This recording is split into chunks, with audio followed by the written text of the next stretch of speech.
తాకట్లో ఉన్న బంగారాన్ని విడిపించి ఆ రోజున మార్కెట్ ధర కట్టి మిగిలిన డబ్బును మీకు అందిస్తుంది కొమ్మూరి గోల్డ్. నమస్కారం, వెల్కమ్ టు ఐ డ్రీమ్. ధర్మ మార్గం విత్ విజిత కార్యక్రమానికి స్వాగతం.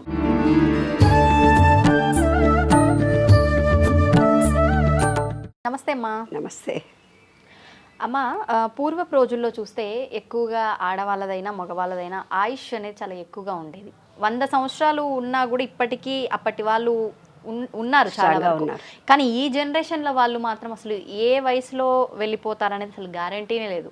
చాలా చిన్న వయసులోనే అనారోగ్యం వల్ల కావచ్చు, ఏదైనా సరే అకస్మాత్తుగా వెళ్ళిపోయే వాళ్ళని చాలా ఎక్కువగా చూస్తున్నాం. ఇదంతా పక్కన పెడితే ఈ మధ్యకాలంలో కొంతమంది మాట్లాడిన మాటలు విన్న తర్వాత నాకు అనిపించింది ఏంటి అంటే, అసలు ఏం మాట్లాడారు అని అంటే, ఇప్పుడున్న ఈ జనరేషన్ ఆడపిల్లలు అంటే మన సాంప్రదాయానికి ఇవ్వాల్సినంత విలువ ఇవ్వకపోవటం, అంటే పెళ్ళైన స్త్రీలు మంగళసూత్రాలు తీసి పక్కన పెట్టడము, నల్లపూసలు వేసుకోకపోవటము, పాపిట కుంకుమ పెట్టుకోకపోవటము, మట్టి గాజులు వేసుకోకుండా ఏవి పడితే అవి లోహపు గాజులు వేసుకోవటము, కాళ్ళకు పసుపు రాసుకోకపోవటము, ఈ సాంప్రదాయాలకు వాల్యూ ఇవ్వకుండా అన్నిటినీ తీసి పక్కన పెట్టారు. కాబట్టే ఈ మగవారి ఆయుష్ అంటే వాళ్ళ భర్తల ఆయుష్ తగ్గిపోయింది. అందుకే వాళ్ళు 100 ఏళ్లకు వెళ్ళిపోవాల్సింది 50 ఏళ్ళకే వెళ్ళిపోతున్నారు అన్నట్లుగా కొంతమంది మాట్లాడటం విన్నాం సోషల్ మీడియా. మీరు వినే ఉంటారు. అంటే వాళ్ళకంటూ ఒక ఇంత వయస్సు ఇది అని చెప్పి డిసైడ్ అవ్వబడే ఉంటుందేమో అని నా ఉద్దేశము. వీళ్ళు ఇవన్నీ తీసినంత మాత్రాన వాళ్ళు తొందరగా పోవటము, దీనికి ముడివేసి పెట్టడం ఎంతవరకు కరెక్ట్ అంటారు? చూడన్నా, పిల్లలు పుట్టగానే దీర్ఘాయుష్మాన్ భవ అంటాం, హచ్చం తుమ్మితే దీర్ఘాయుష్మాన్ భవ అని అంటాం. ఎవరికన్నా మొక్కితే మంచిగా ఆయురారోగ్య ఐశ్వర్యాలతో బ్రతుకు అని అంటాం. ఇవాళ ఎవరి కాళ్ళకు మొక్కుతున్నారు, ఎవరు ఆశీర్వదిస్తున్నారు, ఒక మాట అనుకుందాం, మనం ఓపెన్గా మాట్లాడుకుందాం. ఒకవేళ దండం పెట్టినా మామూలుగా మనసులో ఉన్న కోరికలు అన్నట్టు కౌగిలించుకుంటున్నాము, కావాలంటే ముద్దులు పెట్టుకుంటున్నాము. ఆడవాళ్ళమైనా మగవాళ్ళమైనా, ఆడవాళ్ళైనా మన పిల్లలైన కాళ్ళకు దండం పెట్టాలనే సంస్కృతే మర్చిపోయే రోజులు వస్తున్నాయి రాను. ఎందుకంటే టెక్నాలజీ మనకి ఎలా వెళుతుందో ఆ దారిలో మనం పయనించడం మొదలుపెట్టినాం. ఆహారము అనే దాని నుంచి వ్యవహారం దాకా వచ్చిన తర్వాత కట్టు బొట్టు వ్యవహారంలో తేడాలు వచ్చినాయి, కుటుంబ వ్యవస్థలో తేడాలు వచ్చినాయి. 6గురిని కనేవాళ్ళు, ఎప్పుడు 10 మందో 12. మా పెదనాన్నకు 12 మందిని చెప్పేవాళ్ళు, ఇంకో పెదనాన్నకు 6గురు అని చెప్పేవాళ్ళు, ఇంకో పెదనాన్నకు 9 మందిని చెప్పేవాళ్ళు. మేము 6గురం అని చెప్పుకునేదాన్ని. ఇంతమంది పిల్లలు పడతారా, ఎప్పుడు ఆడవాళ్ళంతా క్రికెట్ టీమ్సే, ఎప్పుడు డెలివరీ చేసుకుంటే ఉండేవాళ్ళు అనుకునేదాన్ని చిన్నప్పుడు. నాకు తెలియదు కదా, పసిపిల్లని. అట్లా వచ్చిన తర్వాత మేము చదువుకునే రోజుల్లో 2 కాగానే ఆపరేషన్ చేయించుకోవాలి. ఎందుకంటే భూమి కొంచెం ఉంది, పబ్లిక్ ఎక్కువ అయితే కనుక వాళ్ళు నివాస స్థానాలు తరిగిపోతాయి, ఉన్నటువంటి చెట్లను కొట్టేస్తే వానలు పడవుని పొల్యూషన్ గురించి, నేచర్ గురించి మాకు సైన్స్లో పాఠాలు చెప్పేవాళ్ళు. మా పెళ్ళయ్యే నాటికి 2 పిల్లలే ఉండాలి, 2కి ఆపరేషన్ చేసేసుకోవాలన్న సంగతి వ్యవగతం. అప్పటికి జనరేషన్ మార్పులు 2 పిల్లల దాకా వచ్చింది, ఆపరేషన్ చేసుకునేదాకా వచ్చింది. ఇప్పుడు నా తర్వాత మా పిల్లల తరం దాకా వచ్చినాక ఒక్కళ్ళే, ఆడగాని మొగగాని ఒక్కళ్ళకే పిల్లలు క్లోజు. ఇంకా తర్వాత ఇప్పుడు ఇంకా ఈ 10 ఏళ్లలో నాకు తెలిసిందంటే పెళ్ళి ఎంజాయ్ చేస్తాం కానీ పిల్లలు ఎందుకు చూడన్న. 10 ఏళ్లలో ఇంత తేడాలు వచ్చేసినాయి. కానీ నువ్వు ఏ పార్కులోనన్నా చూడు, ఏ పోస్ట్ ఆఫీస్ దగ్గరనన్నా చూడు, ఏ బ్యాంకులోనన్నా చూడు, ఏ తీర్థస్థలాలు ఎంజాయ్ చేస్తున్న వాళ్ళల్లో 70 నుంచి 80 ఏళ్ల వాళ్ళే ఉంటున్నారు. పోస్ట్ ఆఫీస్కి వెళ్తే 70 నుంచి 80 ఏళ్ల ముసలోళ్ళే. తీర్థయాత్రలకు వెళ్తే సీనియర్ సిటిజన్స్ గ్రూప్స్ 70 నుంచి 80 ఏళ్ల వాళ్ళే వెళ్తున్నారు. మలేషియా, సింగపూర్ ఏంటి, అన్ని దేశాలు తిరుగుతున్నారు.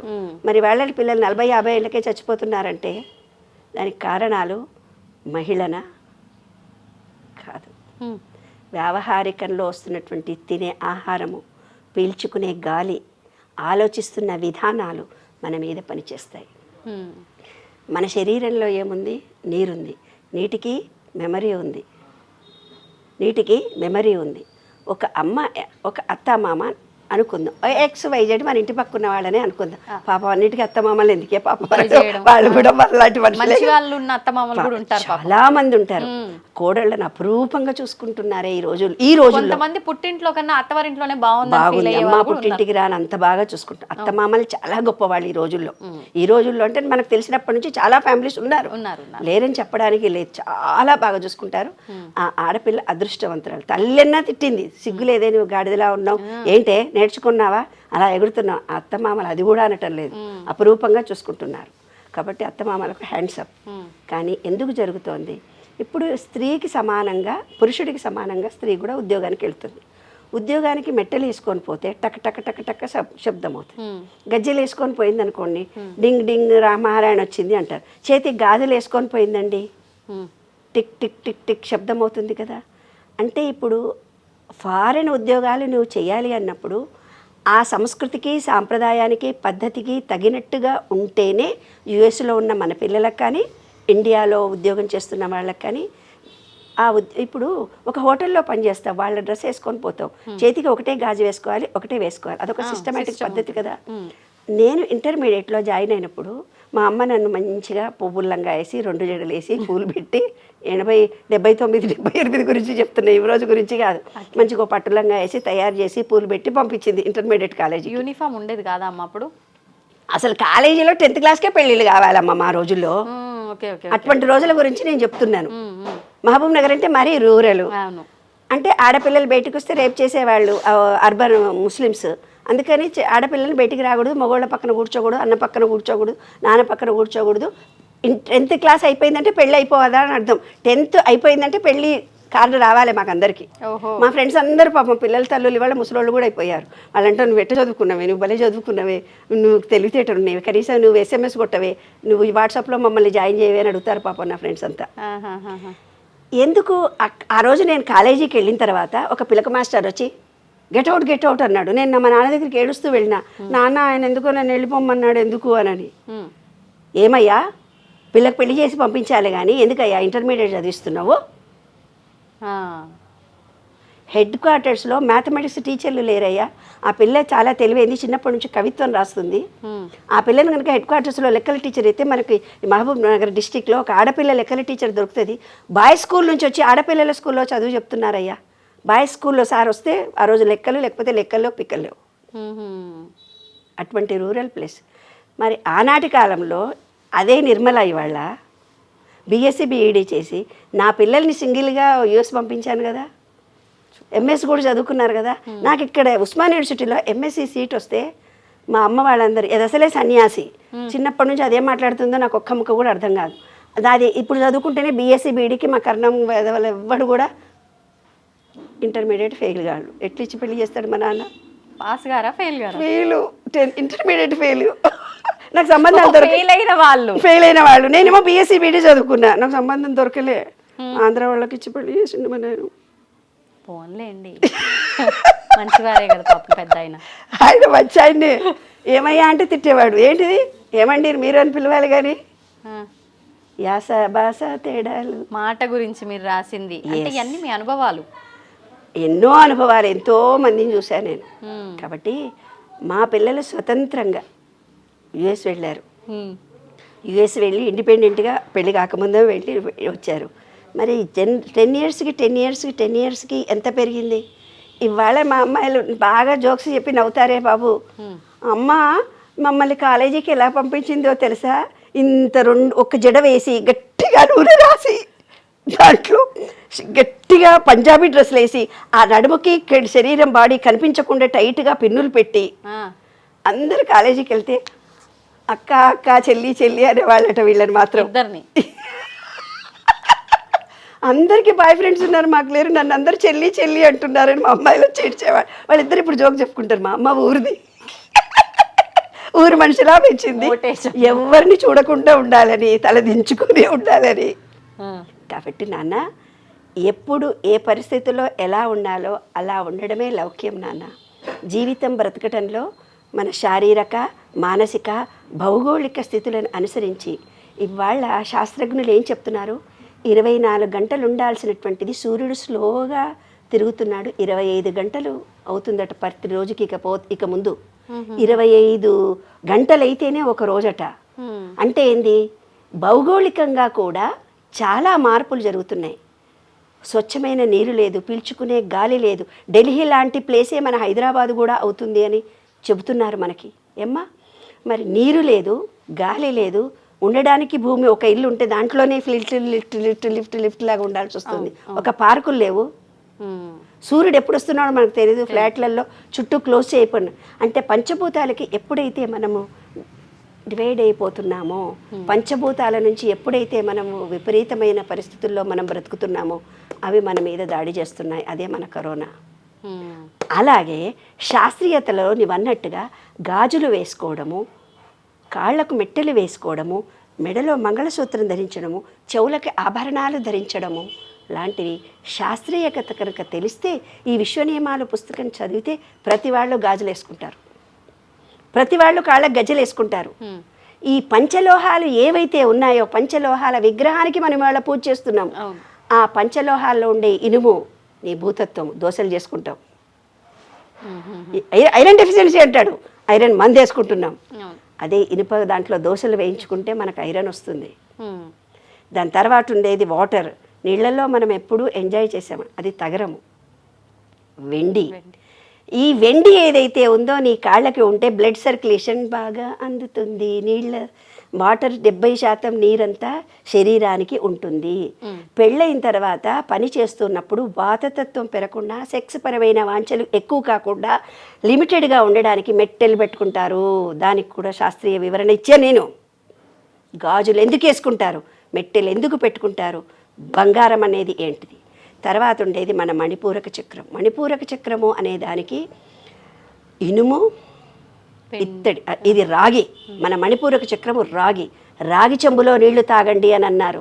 రాగి కంకణాలు వేసుకునేవాళ్ళు. అది మన మణిపూరక చక్రాన్ని యాక్టివేషన్ చేస్తుంది. అందుకే కొన్ని జబ్బులకు రాగి కంకణం ఇచ్చి నువ్వు వేసుకొని నీకు తగ్గిపోతుంది అంటారు. ఎప్పుడైతే మణిపూరక చక్రం బాగా ఉంటుందో ఆరోగ్యం నీకు ఆటోమేటిక్గా బాగైపోతుంది. అందుకే నడుముకి ఒడ్డాణం పెట్టుకునేవాళ్ళు.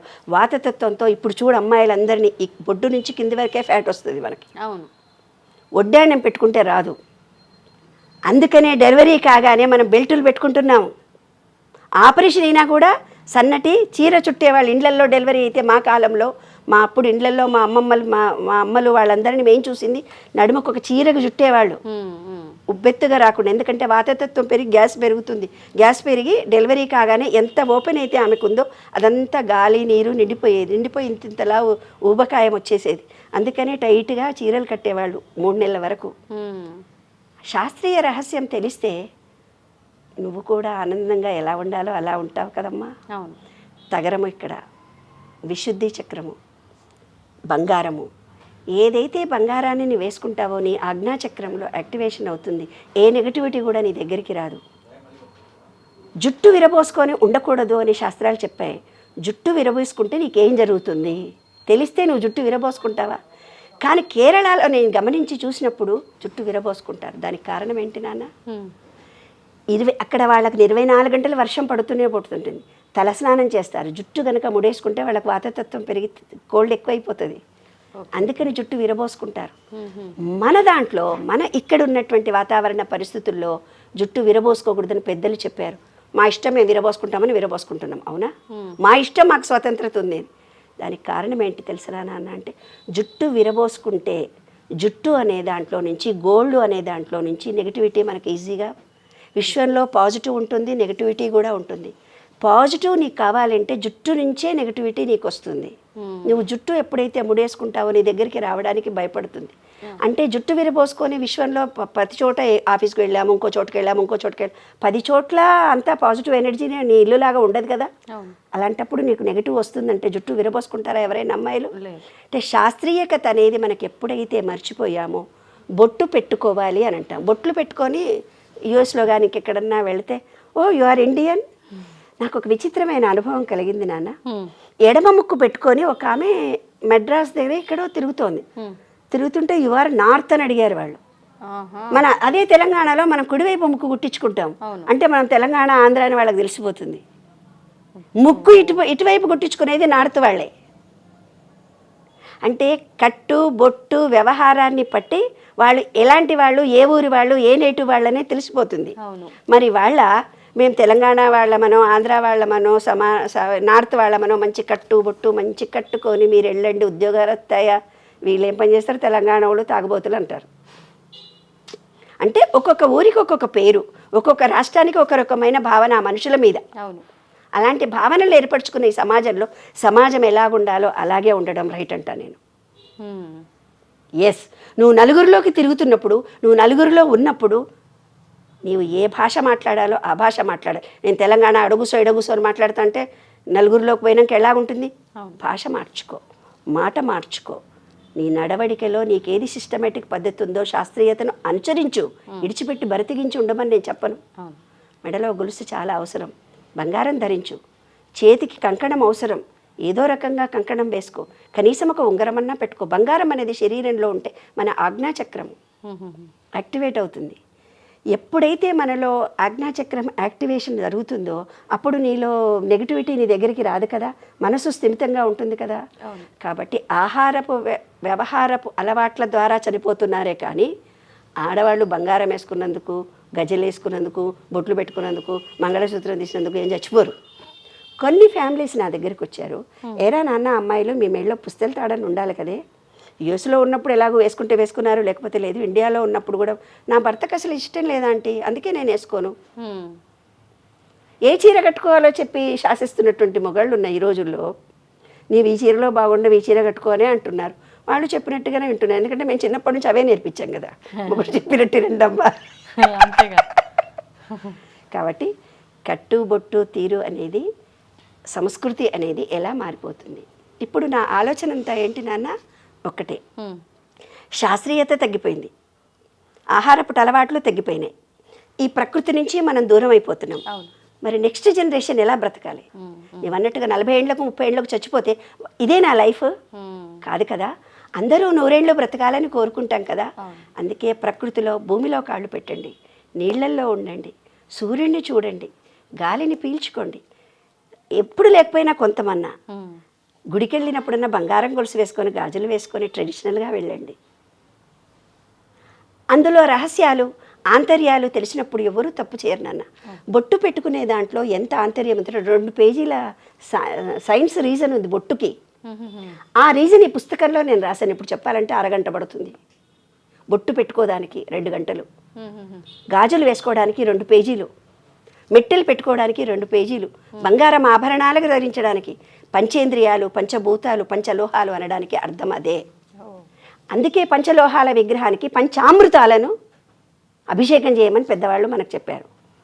ఏమో అభిషేకాలు చేసినా తాగుపో అంటున్నారు మన పిల్లలు వాళ్ళ. పంచామృతాలు ఎందుకు? మన శరీరంలో ఉండే పంచభూతాలను యాక్టివేషన్ చేసేది. పాలు అనేది మన మూలాధార చక్రము, పెరుగు అనేది మన స్వాధిష్టాన చక్రము, నెయ్యి అనేది మన మణిపూరక చక్రాన్ని యాక్టివేట్ చేస్తుంది, తేనె అనేది మన హార్ట్ చక్ర, తేనె ప్రేమ love.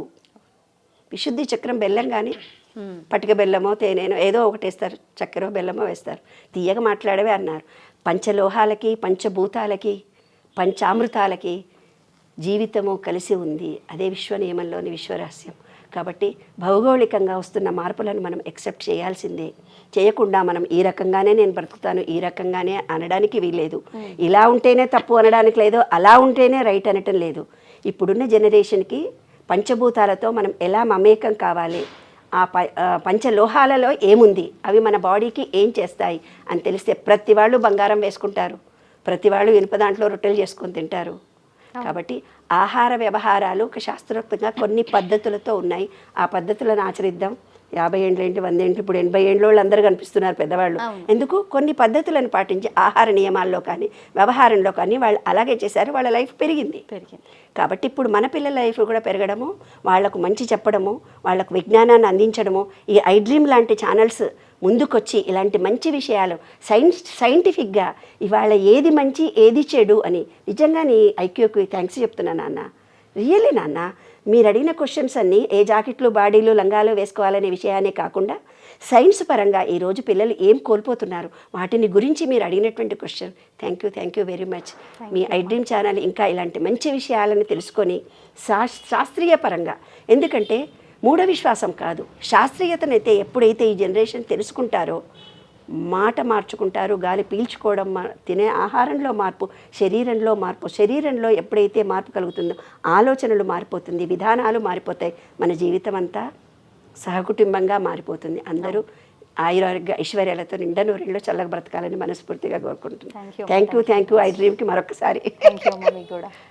And for more videos, please subscribe to iDream. Please subscribe to iDream. Please subscribe iDream. And please subscribe to iDream. For more videos, subscribe to iDream. Please like, share, and subscribe to the channel. Congratulations, iDream. Subscribe to iDream. Subscribe to iDream.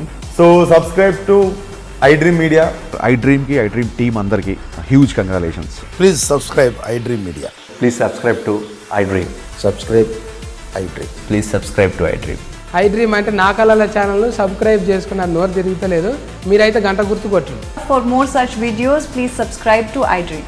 Subscribe to iDream. Please subscribe to iDream. Please subscribe iDream Media. Please do subscribe to iDream. Please subscribe to iDream Media. For best entertainment and information, please subscribe iDream. And don't forget to subscribe to iDream.